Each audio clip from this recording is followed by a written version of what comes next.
Assalamu alaikum, my dear student. Welcome you all in my today's lecture. The topic that has been selected for today's discussion is pathological fracture. Previously, we discussed about principles of fracture, stress fracture or fatigue fracture,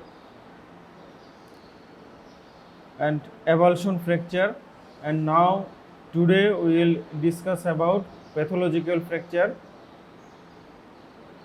You know, the pathological fracture is not that much common like traumatic fracture, even though in some cases the pathological fracture is very important. And in your examination there may be MCQ or OSPI question in your examination. That is why this topic is discussed today for your future benefit. And first of all, let's come to know what is pathological fracture. Actually, a fracture when occur in a previously diseased or abnormal bone, that is fatigue fracture. A pathological fracture is defined as fracture through diseased or abnormal bone, usually resulting from a force insufficient to produce a fracture in a normal bone. Here the main thing is 2 points, that is the bone will be previously or due to other disease process the bone is abnormal or weak, and fracture occur in the weak or abnormal bone, and how this occur, how much energy required to produce a fracture in a healthy person. For pathological fracture, that much energy is not required to produce the fracture, and that is the main thing for pathological fracture. So finally, fracture occur in a diseased or abnormal bone, usually resulting from a force insufficient to produce a fracture in a normal bone. As for example, you are a healthy person, to make a fracture in your humerus, how much energy is required or how much trauma is required? For a diseased or pathological bone, that much energy is not required. If you are playing in the ground and fall in the ground, your humerus will not be fractured. But if a teenager boy have a bone tumor in the humerus and he may fall in the ground, then he may develop this fracture. This is the pathological fracture. Okay, now we will discuss about some classification or the classification of pathological fracture or the causes of pathological fracture. First of all, causes of pathological fracture includes number 1, that is generalized bone disease. And here the one example is osteogenesis imperfecta. This is a genetic disease, and genetically bones are weak and fracture occurs with a minimum trauma, or even during birth or before birth fracture may occur. And another thing, that is the next one is the postmenopausal osteoporosis. You know, osteoporosis causes weakening of the bone become fragile. That is why here with minimum trauma or in fracture occur. Another example is rickets and osteomalacia. What is this? It is a vitamin D absorption abnormality causes this disease, and here the bones are weak in case of children, that is rickets, and in case of adult this osteomalacia. This weakening of the bone occur, and here pathological fracture occur.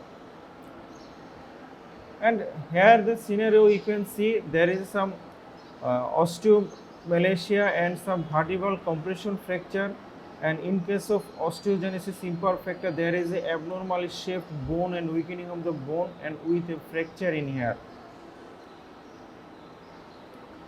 And this is the osteomalacia, and there is a fracture occur in the fracture neck of femur. Okay, this is the classic example of pathological fracture.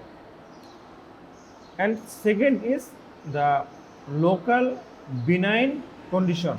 Okay, what are the local benign condition that causes stress fracture?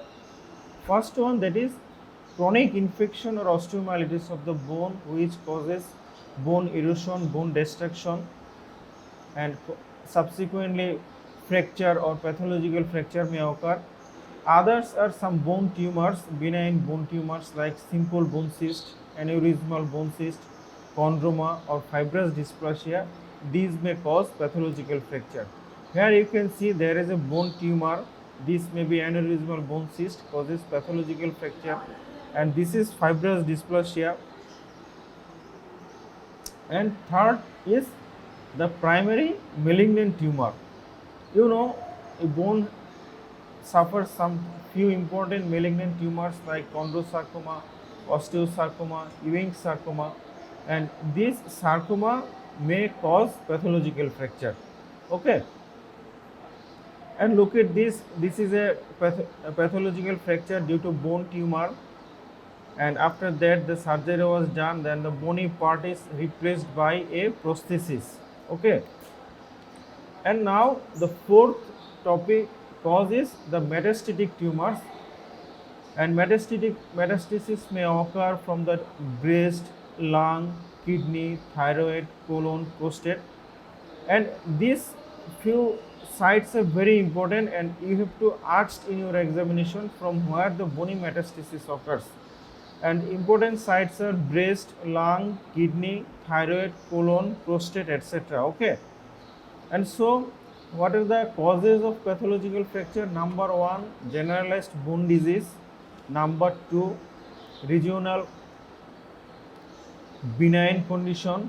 Number three, bony malignant tumors, and type 4 is metastatic tumors. Okay, and causes are comes in your written examination. What are the causes of pathological fracture? Okay, so you have to learn it properly. And look at this. This is a fracture occur in a diseased or abnormal bone. And now, what will be the history for diagnosis of this pathological fracture? First of all, there will be a history of trauma, but that is not sufficient to produce a fracture. Usually in a normal person, there will be history of minor trauma.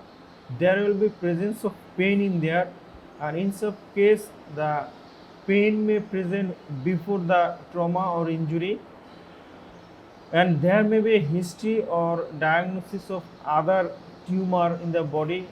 There may be history of lung cancer, bronchogenic carcinoma, or thyroid cancer, or cancer anywhere in the GIT. Patient may give history of this type of disease.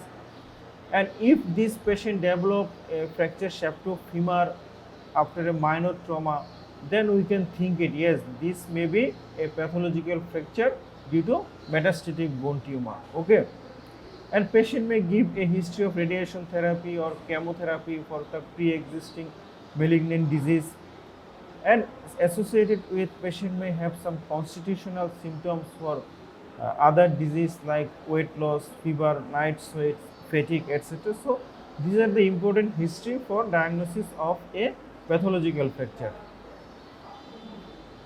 And now in examination, what we can see or what we can found, there may be a palpable mass at the site of injury. As for example, if that occurs in the shaft of the humerus or proximal humerus, we may feel a swelling or palpation of a mass may be possible. There may be some deformity over there, and we have to examine the neurovascular status, whether any nerve injury or vascular impairment occur due to the injury or pathological trauma, etc. And we should try to evaluate the primary cause, if any is present. As for example, whether patient give a history of minor trauma, pathological fracture occur in the neck of the femur, then we have to examine the other sites like thyroid, breast, lung, or abdomen properly, whether it is a metastatic tumor or not, especially in case of elderly patient. Okay, and we have to search or examine the lymph nodes, whether any lymphadenopathy is present or not. Actually, we know in case of traumatic fracture, lymphadenopathy or palpable lymph nodes usually not are present. If we find any lymph node or regional draining lymph nodes are swollen or palpable or tender, then we can suspect yes, there may be a malignancy in this patient. Okay.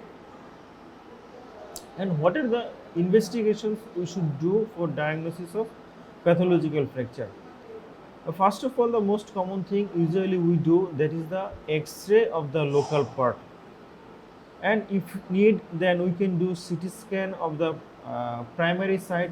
As for example, if we suspect the patient is suffering from bronchogenic carcinoma, then we can do X-ray of the local part as well as chest X-ray and CT scan of the chest, because CT scan gives more detailed information than the X-ray. Okay.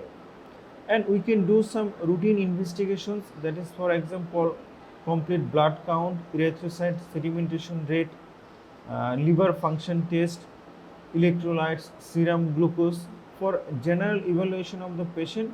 And for if any suspicion of metastasis, then we may need to do the investigations, other investigations related to that primary site. As for example, if we think that this may be come from the thyroid, then thyroid function test should be done properly.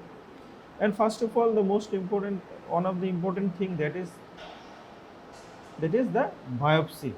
So we should take biopsy from the fracture site for whether it is a pathological fracture or not, whether its pathology is benign or malignant, that's etc.